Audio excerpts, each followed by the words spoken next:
everyone. Welcome in to this week's edition of the Forward Pass. I am Justin Bino. Coming up today, we will talk about all the good news and notes from this weekend's NFL action. Going to talk a little bit about concussions here in the open. We're going to talk Chiefs. We're going to talk Dolphins. And as much as it pains me to do it, we're going to talk Raiders. I really hate to go there, but fact is the Raiders are in first place in the AFC West, so, what are you going to do? Anyway, I want to start off with the topic of concussions. We've seen a lot of concussions in the NFL this year. We've seen a lot of questionable, for lack of a better term, hits. A lot of head-to-head contact that the NFL is really trying to crack down on. Now, the NFL trying to raise awareness of concussions and trying to crack down on all of the illegal hits that we've seen throughout the years, it really started on opening day in 2006 here in Kansas City, the Trent Green play. Trent Green scrambling, went on the run, slid down, and as he went down, was hit in the head by Ronald Geathers, suffered a grade 3 concussion, and was out for 8 games. And honestly, he was never quite the same player after that. I think anyone here in Kansas City can tell you that when he came back, he was not the same quarterback.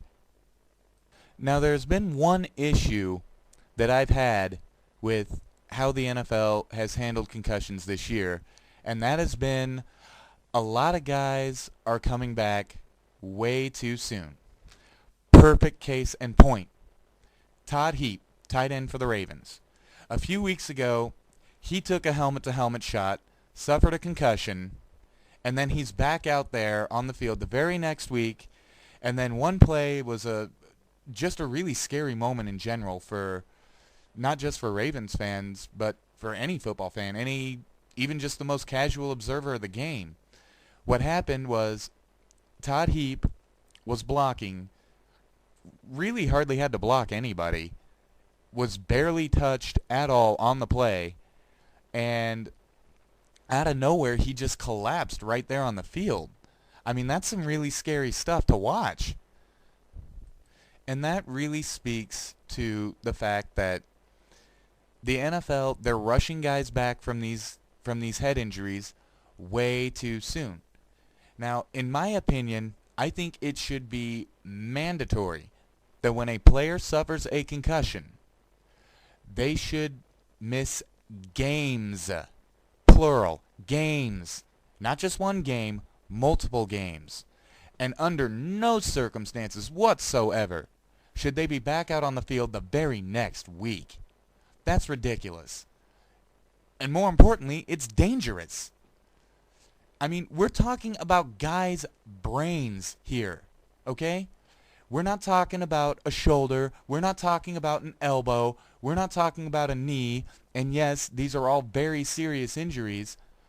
We are talking about guys' heads. We're talking about their noggins, their brains. And think about the long-term effects. Look at Muhammad Ali. Perfect example. How many blows to the head did he take throughout his career? And look at him now. Mike Tyson, you could argue that, maybe it's all the shots that Mike Tyson has taken to the head throughout the years, or you could argue that the guy's just plain nuts. I think it's a little bit of both. Bill Romanowski, look at him. He's suffered quite a few concussions throughout his career. And look at him now, although I think other things play into it, like, I don't know, maybe all the illegal substances he used throughout his career, all the banned substances, the fact that he was one of the first players to ever test positive for THG back in 2003. And now he's been out of the game for years. And gradually, as time goes on, his neurological activity continues to decrease. His motor skills continue to decrease. His speech patterns continue to get worse. The guy is deteriorating.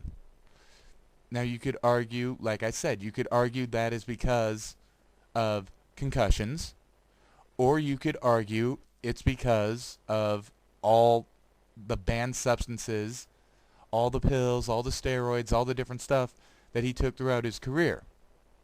Now back to guys being rushed out entirely too quickly. Perfect example.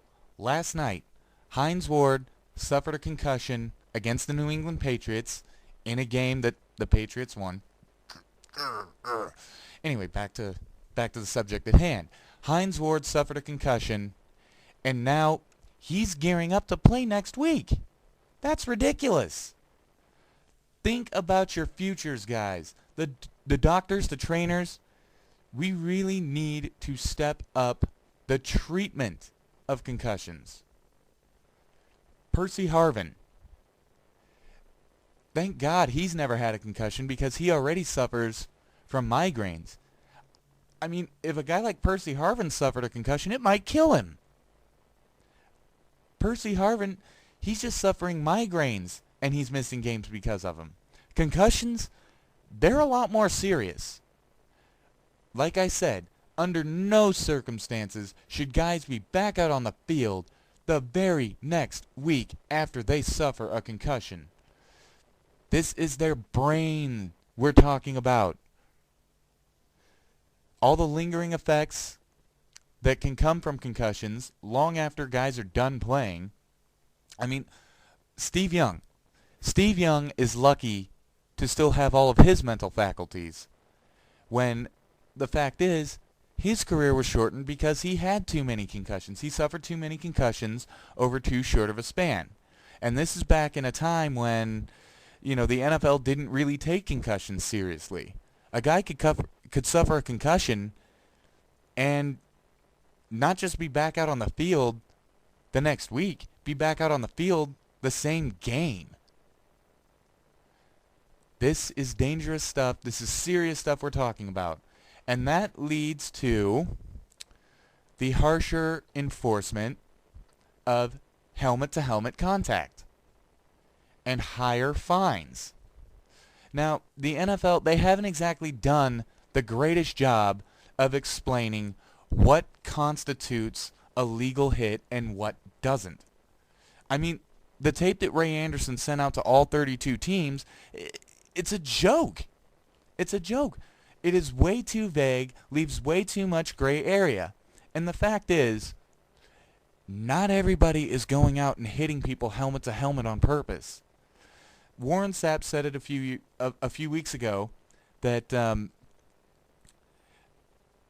you can be coming at a guy, and you can be aiming for a particular area of this player's body, and it would be a legal hit, but the guy might lower himself, brace himself for contact, and then all of a sudden, your helmet is hitting his. It's an illegal hit, a flag, and a $50,000 fine.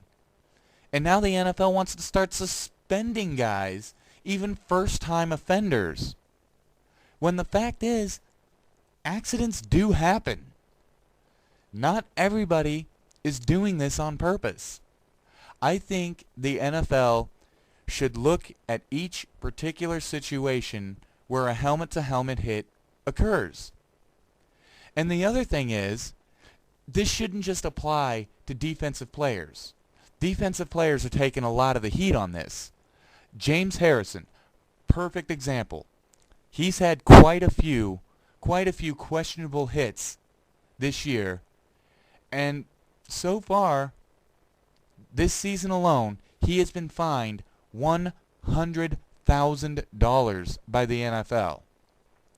Now, a few weeks ago, when the Steelers were playing the Browns, the hit he had on Joshua Cribbs, I don't really think that was on him. But the hit on Muhammad Massaquoi, that is exactly the type of stuff that the NFL is trying to avoid. Players launching themselves at other players and creating helmet-to-helmet contact. But I don't think these penalties should only apply to defensive players. There are a lot of offensive players that love to get physical with the guys on the other side of the ball. Ricky Williams, Ronnie Brown, perfect examples of that. What would happen if a defender was coming in to make the tackle and then Ronnie or Ricky were to all of a sudden lower their shoulder and end up hitting the defender helmet to helmet? What would happen then? Would that be a flag? Would that be a fine? There's just too much gray area here, and there's arguments that the NFL is doing the right thing, and there's arguments that the NFL is going way too far, and that, some people will say, well, geez, why don't you just take off the helmets? Why don't you just put some flags on them and let's just go out and play flag football? All right, coming up later in the show, we will have thoughts on yesterday's Chiefs game. We will have thoughts on the Dolphins game, the injuries to Chad Henne and Chad Pennington, the performance of Tyler Thigpen, and we will go around the league, news and notes, injuries, and I can't believe it, we're actually going to talk some Raiders. Stay tuned.